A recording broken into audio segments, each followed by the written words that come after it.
এই তো আমরা প্রবেশ করলাম হাজী মোহাম্মদ দানেশ বিজ্ঞান ও প্রযুক্তি বিশ্ববিদ্যালয়ে। তো আমরা সামনে এগিয়ে যাচ্ছি আমাদের বন্ধুদের সামনে, আমাদের সামনে আমাদের বড় ভাইরা আছে। তো আমরা পিছনে আমরা যাচ্ছি,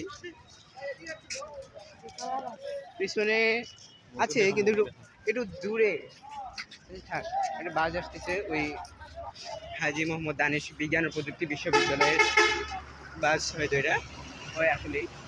তো তারপরে দেখতেছি এখানে একটা এটিএম, পূবালী ব্যাংকের এটিএমের একটা সিস্টেম রাখা আছে। তো তারপর এখানে একাডেমিক ভবন কৃষি অনুষদ নামে একটা ভবন রয়েছে, ভবন।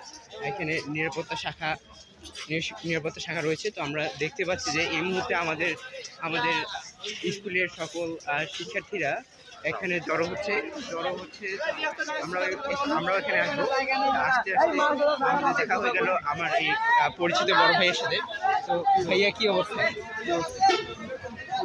নাকি খাওয়া দাওয়া কি দিয়েছে? নাস্তা দিতে পারছি, নাস্তা দিচ্ছে, সবাই নাস্তা খাচ্ছি। এখন আমরা ভিডিওটা অফ রাখবো, নাস্তা খাওয়ার পর আবার আমরা শুরু করবো। ঠিক আছে।